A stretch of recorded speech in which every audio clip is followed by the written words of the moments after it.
Never let anybody see you sweat. So I was born in New York City, and I lived there until I was 8 years old. I realized that I was a much better talker than I was a listener. I don't know what to say, I just don't like what you're saying. Sorry, Your Honor. I ended up going to law school at Georgetown, and I was a prosecutor for Janet Reno. I loved it because it was so raw. Were you cheating on her? Yeah, sure. Okay. All rise. Our show will be a mixture of education, I think you're misreading the law a little bit, and entertainment. My main goal is justice and the law. That's been my legacy, and the legacy I hope to continue into the future with the show. Ashley Lim, Lynn's her former roommate, stiffed her on a hefty babysitting fee, then suddenly broke the lease. Crystal White says Miss Lim's boyfriend was there most of the time, which made her feel unsafe. Ms. Lim, you are suing Ms. White, your former roommate, for unpaid rent as well as a child care fee when you watched her child, correct? Yes, that's correct. All right, were you two friends before you became roommates? Yes, we were friends. And how did you two meet? We met about 7 years ago. We worked at the same marketing agency, and we became fast friends. We have a lot in common. Okay. So at some point, she needs a place to stay, you've got room, and she ends up moving in with you. Yes. So she was, at the time, with her boyfriend, Johnny. He was just not a nice guy. He was verbally abusive, and I was really concerned about her and her son, Wyatt.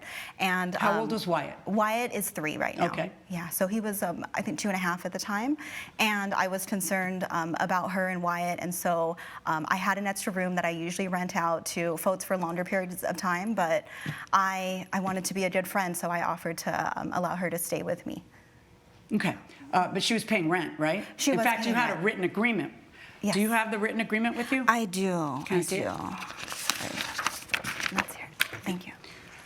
So she signed a 6-month lease, essentially, Yes. correct? Yes, she was paying $1,000 a month, and she had her own room and her own bathroom. And it started on November 1st, and it ended on, or it should have ended on April 30th. Yes, but she moved out at the end of the last week of March.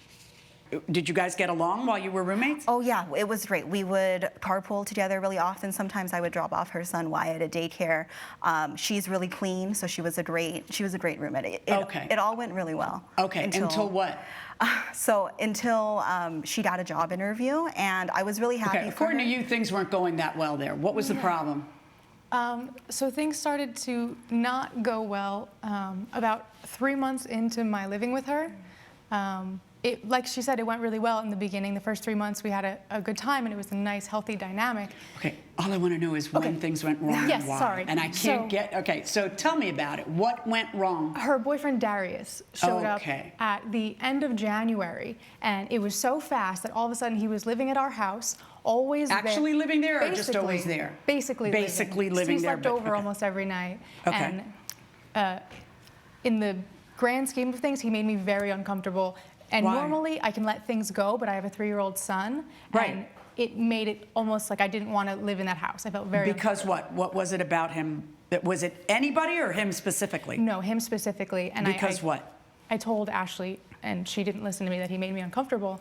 Right, but why did he make you uncomfortable is my question. He had this, excuse me if this sounds wrong, but arrogance about him where he would just thinks he knows everything and tell me how to live my life, and consistently digging into my personal life, asking why I'm a single mother and that he thinks that that's not right, and almost trying to be like a father figure to my son and like show him this like macho man way of being, and would roughhouse with him.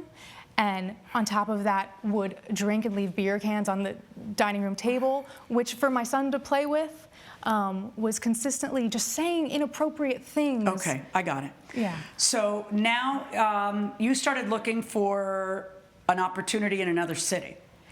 Yes, so. You're from Jacksonville? Right, we lived and together. And you looked for a job in Tampa. That's correct. And you left Wyatt in her care. That's correct. When I went for the 3rd interview in this job in Tampa, So I flew to Tampa, and I had to be away for the whole weekend. So my mother wasn't available, and I felt like the only choice was to ask Ashley if she could watch him. And I trust Ashley. I felt like she would have been good with Wyatt. And you were going to pay her $500. Exactly. I said I would pay her $500. And she did watch him, right? She did, but she said... And then you came back, and there had been a problem. When I came back on Monday morning, no one had said anything to me, and I find my son with a huge bruise on his leg. How big is huge? He has a small leg, and the bruise took up most of his thigh. You come home and on Monday, and when you come home, your son has a bruise. Did you ask her, how did this happen? What happened? Yes, so I came home early on Monday, and she hadn't gone to work yet, and was a little bit flippant about it, just saying, oh, listen, I wanted to tell you an accident happened, accidents happen. They were roughhousing, and he fell off the couch. What does roughhousing mean? What happened to the boy? They were kind of play wrestling, and Wyatt fell off the couch. There's a coffee table right in front of it, and so he hit his leg on it. It wasn't that bad. Did it bleed? No, it didn't bleed. Okay, but it didn't formed a bleed, bruise the next day. What was Wyatt's reaction when it happened? He cried. Okay, how long was he for crying? For not that long, not even 10 minutes. Darius right away apologized, grabbed ice from the kitchen. Darius had made dinner, and I was just cleaning the dishes, so he came into the kitchen, grabbed ice, and made sure to ice him up. He was fine right after. We gave him a popsicle, we watched cartoons, and Wyatt fell asleep. Coming up on Justice for the People. And what are your reasons for moving out? I felt like I couldn't live there anymore. Because what? It was like gradually increasing for months. That after Darius showed up, I felt uncomfortable. And later. I don't play lottery a lot, but my sister and I, it's something that we do just for fun. And I haven't bought a ticket in a while, so I decided to buy one, and I actually won. If you'll be in the Los Angeles area and want to bring your case to court, call 1-888-552-6878. You're watching Emmy-nominated Justice for the People with Judge Milian. We're back with the case of Ashley Lim, who brought Crystal White to court for rent and babysitting fees. So she comes home, she sees that, and what does she say to you? She didn't say very much. I knew that she was coming home really early in the morning. I had work, but as a good friend, I wanted to make sure to get up early to make sure to hand off Wyatt to her in the way that she needed to. And I let her know what happened, and immediately she just shut me down, yelled at me, and left. What did she say? She said that she was upset, and that she never wanted to see me again, that she was gonna figure out what she was gonna do and just shut down the conversation. And you just didn't see her anymore? I didn't see her from that point on. Did she come in and move her stuff out at some point? She did that same day. Okay, but you didn't see her when she came in to move her stuff out? No, I had work. I didn't have days off. You move out, and what are your reasons for moving out? I felt like I couldn't live there anymore. Because what? It was like gradually increasing for months. That after Darius showed up, I felt uncomfortable. Every day he would use my bathroom. Why didn't you just give her, notice and say, listen, if Darius keeps coming, I'm going to have to move out? I did tell her that I'm uncomfortable with Darius. I don't like him using my bathroom. Could you please ask him? Did your boyfriend use our bathroom? Once. Huh. Once. Was it an emergency? I talked to him about it. Because that's kind of rude. Because you have your own bathrooms. Your Honor, we had other friends over. Why was he using your bathroom? We have two bathrooms. We have two bathrooms in the house, and we had other friends over, so there was somebody in my bathroom. Did he have to go into her bedroom in order to use her bathroom? No. Okay. So basically, you signed a lease that said you were going to be there till a certain day. Yes. And then you just took off, and your reasons for taking off are that you are angry. I need to understand your reason for taking off. It felt completely unsafe. It was growing and growing and growing that I was avoiding him constantly, trying to keep my son away from this person. I felt like it was a bad influence. And then when this happened, it was like the biggest fear to then show up and my son is hurt. It felt like a complete betrayal of my trust. I was so upset with her. She didn't tell me that Darius was going to be there. Listen. I've had 3-year-olds. You know, and I didn't have 3-year-old boys. I had 3-year-old girls. And I can only imagine the energy that a 3-year-old boy has, because I see them and I want to tie them up. So it's not as though your son said, Darius hurt me, and you thought it was deliberate or anything else. You know that they were playing. You may not like that, and of course you don't want your child hurt, so I'm not belittling that in the slightest. But you know that it was an accident and not like a big deal, because your son, when you saw your son, he was happy to see you, right? Of course he was happy to see He was happy to see it. He didn't say, Mommy, I got a boo-boo, none of that stuff. He wasn't even talking about it. You're the one who noticed it. I didn't. It was very noticeable. So much so that I felt like I couldn't take him to daycare because I thought they would think I'm an abusive mother bringing my kid with this giant So bruise. what'd you do? I didn't bring him to daycare. I just went to my mother's with my son and talked to my mother, and she was like, you should just get out of there. If you feel that unsafe and you don't want to live there anymore with your son, do what's best for Wyatt. And that's what I did. And we left. And I told her, I texted Ashley afterward, I packed up my stuff. I need to break the lease and I'm not coming back. I'm not going to pay for April. I hope you understand. But you also didn't pay her for watching your kid, which happened. I asked her You to- had no one to watch your kid. You wouldn't have been able to go to the interview.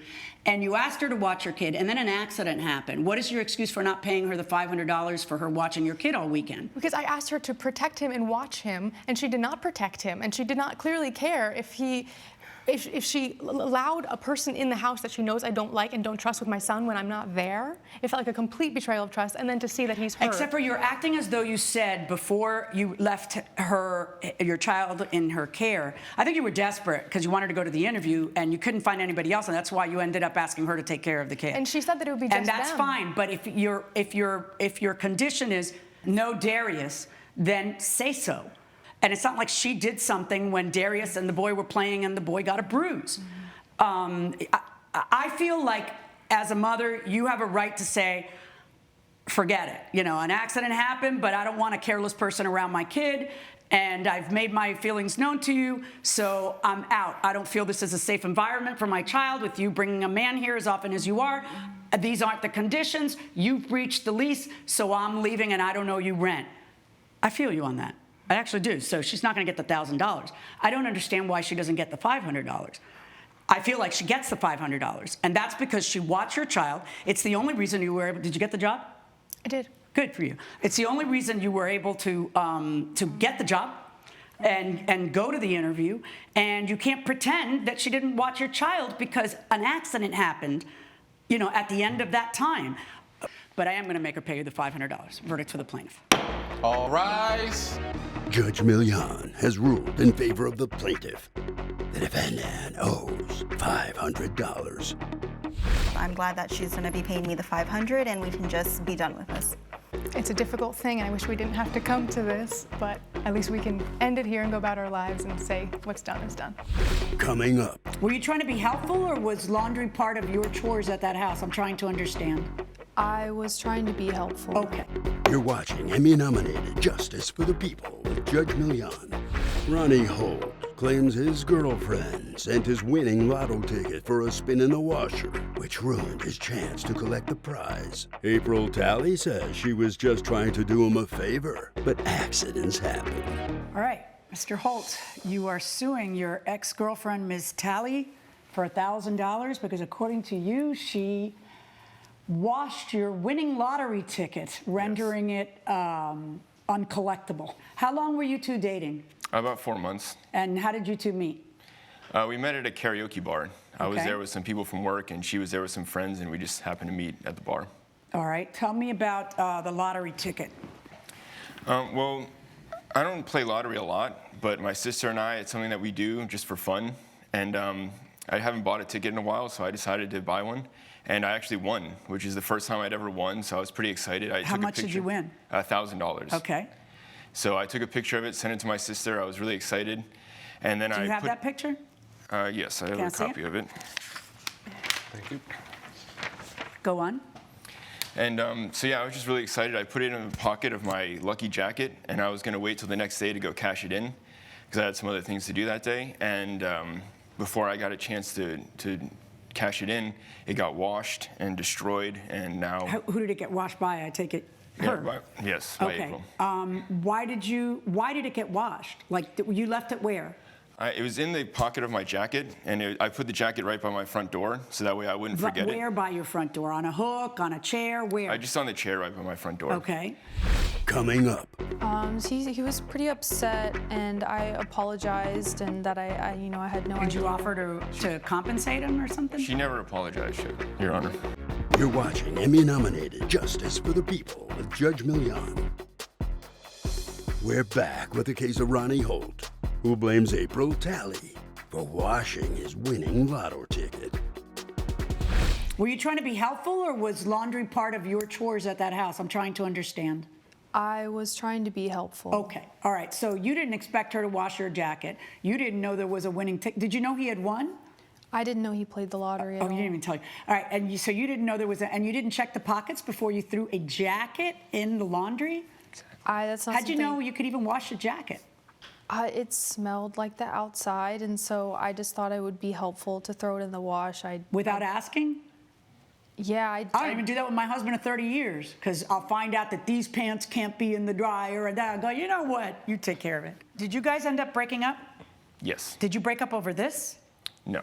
Like when you realized what happened, what'd you say? What'd you do? How did that Oh, go? I was very upset. I kind of need the money, to be honest. I don't really make a lot of money with my job, and I have a lot of credit card debt. So I was going to use that to just pay off all my debt. And so when it was gone, I was very upset. Okay. Let's hear from you, Ms. Talley. So you see the jacket on the chair. right. How do you even know it can go in the wash and in the dryer? And how do you know that that can happen? Did you read the instructions? Yeah, there is a tag on and just like the inside, it was just like And did right it say there. that it was washable? Did you text him and say, hey, I'm doing laundry, can I wash your jacket? So he was still sleeping, and I had gotten up early that day, and just thought I would, do a few Try things. to be helpful. All try right, to so be now helpful. he wakes up and he sees that you have washed his jacket. What did he say to you about the ticket? He was pretty upset, and I apologized, and that I had no Did idea. you offer to compensate him or something? She never apologized, Your Honor. He says you never apologize. Is that true or not true? That is not true. I told him I was sorry. Judge Milian's verdict when justice for the people returns. Look, I know that it was obviously unintentional. In fact, you were trying to do something nice. But the bottom line is that by not checking the pockets and emptying them, because this wasn't your clothes, if you didn't do it, nobody might have done it. And it's kind of bold of you to wash a person's jacket without asking them at the mark where you were in this relationship. And then it turned out it cost $1,000 that you did that. I mean, so the question here is not did you do it on purpose. It's just whether you're negligent, whether you did something carelessly. And that's the only standard that's in this courtroom. So he's saying, look, her carelessness of not checking the pockets and not asking me and washing my jacket without permission cost me $1,000. He's right about it. So I'm sorry. I know this is, piling more after he ended up ending the relationship, but I'm going to rule in his favor, and you got to pay him the $1,000. All rise. Judge Milian has ruled in favor of the plaintiff. The defendant owes $1,000. I'm just glad this is all over with, and I can finally get my money. I just hope I never see you again. Okay. Exit this way, please. Make sure you grab all of your belongings.